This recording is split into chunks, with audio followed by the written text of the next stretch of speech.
नमस्कार मित्रांनो.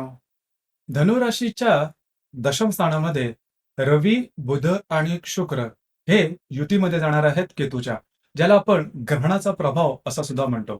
याचप्रमाणे तुमच्या राशीच्या सप्तम स्थानात की ज्या स्थानामधून वैवाहिक जीवनाबद्दल विचार केला जातो, तिथे मंगळ जो आहे हा भ्रमण करणार आहे.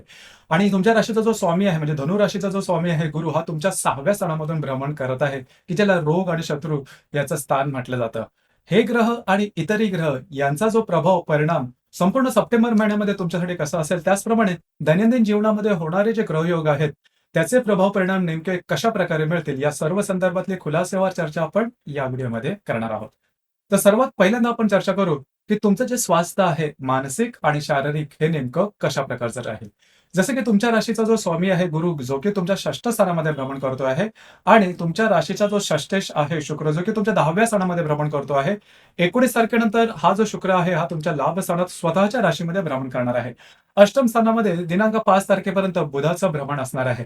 तर एकंदरीतच सांगायचं झालं तर या संपूर्ण महिन्यामध्ये थोडंसं तुम्हाला मानसिक ताणतणाव हे व्यवस्थितपणे सांभाळावे लागतील. कारण तुमच्या राशीच्या 7व्या स्थानात भ्रमण करणारा जो मंगळ आहे, मंगळ 7व्या दृष्टीने तुमच्याच राशीला पाहणार आहे.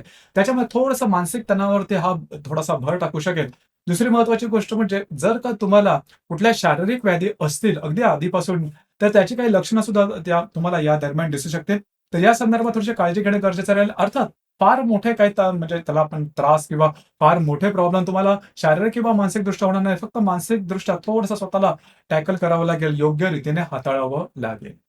यानंतर आपण चर्चा करणार आहोत तुमचं आर्थिक स्थैर्य हे नेमकं कशा प्रकारचं असेल. जसं की तुमच्या राशीचा जो धनेश आहे शनी, जो की तुमच्या तृतीय स्थानामध्ये भ्रमण करतोय, वक्री आहे. राशीचा जो पंचमेश आहे मंगळ, जो की तुमच्या 7व्या स्थानामध्ये भ्रमण करतो आहे.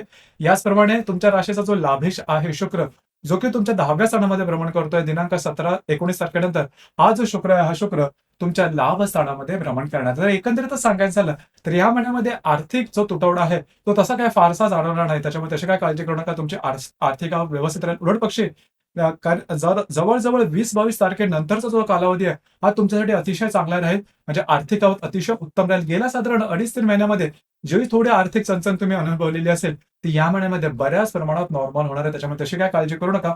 फक्त थोडंसं ते तुमचे जे खर्च आहेत, त्याच्यावर थोडंसं नियंत्रण ठेवणं गरजेचं राहील. बाकी तसं सांगायचं झालं तर मोठे प्रॉब्लेम येणार नाहीत. याचप्रमाणे जर का तुम्ही शेअर मार्केटमध्ये ट्रेड करत असाल, तर त्यामध्ये सुद्धा तुम्हाला व्यवस्थित लाभ मिळतील. तशी काही काळजी करू नका.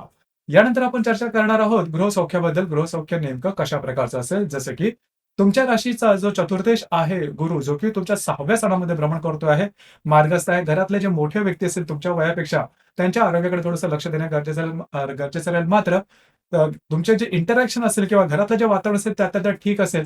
फक्त थोड्याफार गोष्टींमध्ये तुमच्या मनासारख्या अपेक्षा नसेल, परंतु फारसा काही याचा त्रास होणार नाही. त्यामुळे तशी काही काळजी करू नका. यानंतर आपण चर्चा करणार आहोत लव्ह लाईफ बद्दल.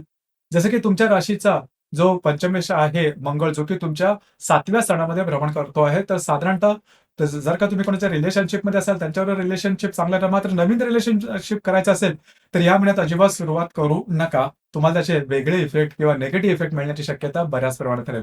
याचप्रमाणे ज्या गर्भवती महिला त्यांनी मात्र स्वतःच्या आरोग्याकडे लक्ष देणं गरजेचं राहील. आरोग्याच्या संदर्भातले कुठल्याही प्रकारचे त्रास जर का तुम्हाला जाणवले, तर लगेचच्या लगेच डॉक्टर इलाज करणं गरजेचं राहील.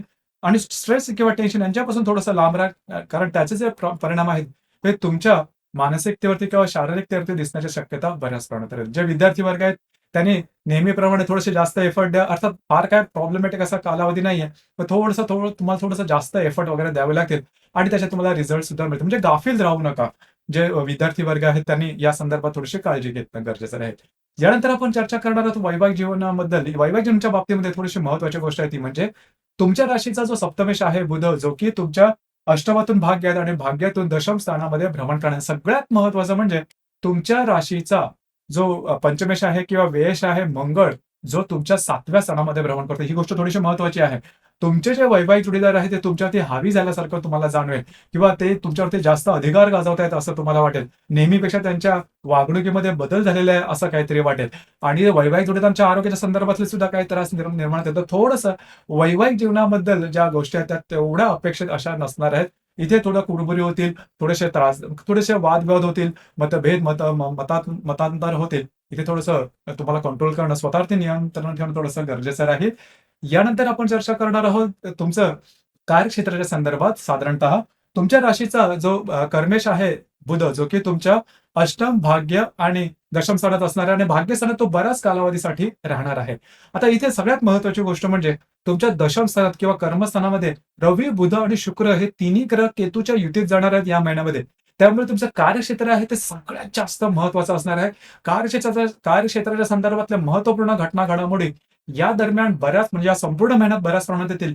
म्हणजेच तुम्हाला असं वाटू शकेल, की आपण जास्त काम करून घेतलं जात आहे. तिकडचे जे सहकर्मी आहेत, ते तुमच्याकडे ऑफिस पॉलिटिक्स खेळताहेत किंवा वरिष्ठ आहेत, त्यांच्यावरचे थोडेसे नातेसंबंध बरोबर नाहीत किंवा त्यांनी तुमच्याबद्दल काही वेगळं पॉलिटिक्स वगैरे खेळणं किंवा वेगळा शेरा देणं, रिमार्क देणं, अशा प्रकारचे सुद्धा काही अनुभव येऊ शकतील. लक्षात घ्या, तुमची जी रास आहे, ही अन्याच्या विरोधात दंड ठोकून उभे राहणारी आहे. यामुळे तसं कार्यक्षेत्राच्या संदर्भात तरी करू नका. कारण गोष्टी वेगळ्या तिकडे जो ग्रहाचा प्रभाव परिणाम आहे, तो तुम्हाला या महिन्यात सगळ्यात जास्त कारण या महिन्यामध्ये ग्रहणाचा इफेक्ट आहे आणि तो तुम्हाला तुमच्या कार्यक्षेत्राच्या संदर्भात जाणवेल. खास करून ज्या व्यक्ती म्हणजे धनु राशीच्या ज्या व्यक्ती समाजोपयोगी कामं करतात किंवा समाजात जास्त फेमस आहेत, नॉर्मली असतात, तर त्याने सुद्धा स्वतःच्या जी तुमची इमेज आहे त्याला तडे जाण्यासारखे काही प्रसंग घडू शकतील. या संदर्भात बऱ्याच प्रमाणात तुम्हाला अलर्ट राहणं गरजेचं आहे.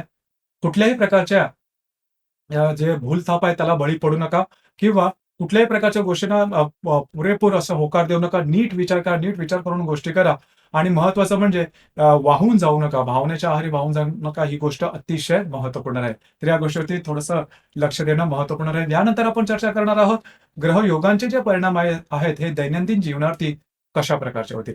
जसं की दिनांक 3 तारखेला नेपच्यून आणि मंगळाचा केंद्रयोग होणार आहे. नेपच्यून जो की तुमच्या चतुर्थ स्थानात भ्रमण करतोय, जो मंगळ सप्तमात भ्रमण करतोय, दोघांचा केंद्रयोग होणार. जर विवाहित असाल तर वैवाहिक जोडीदाराच्या आरोग्याकडे लक्ष देणं महत्त्वपूर्ण राहील.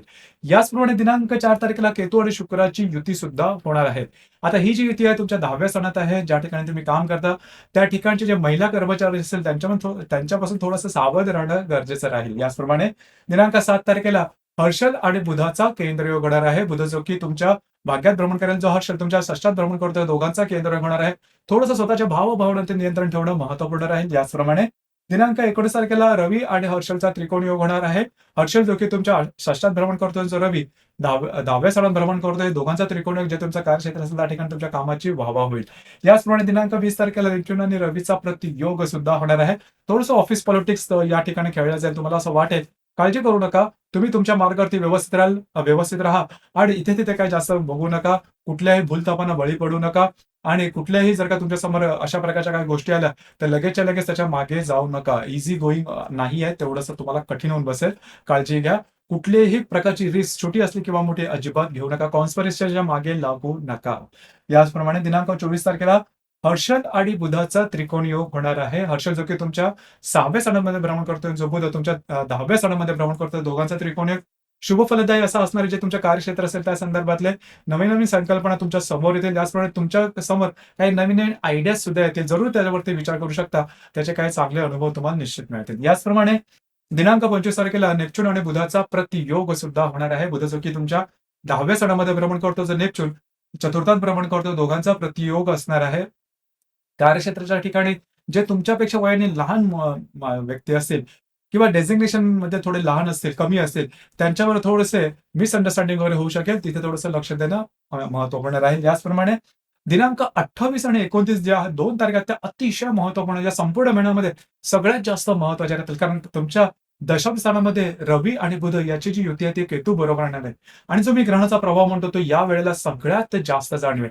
म्हणजे अशा प्रकारे काही गोष्टी तुमच्या समोर येतील की तुम्हाला निर्णय घेणं भाग पडेल. पण तुम्हाला ठाऊक असेल की आपण ज्या गोष्टी करतोय या थोड्याशा आउट ऑफ द वे जाऊन आहेत किंवा त्याच्यामध्ये जोखीम जास्त आहे, करू नका. जरी त्यावेळेस तो तुम्हाला सोप्या वाटल्या किंवा तोच जरी तुम्हाला वे आउट वाटला किंवा संधी वाटली, तरी ती संधी तुमच्यावरती फिरण्याची शक्यता जास्त आहे.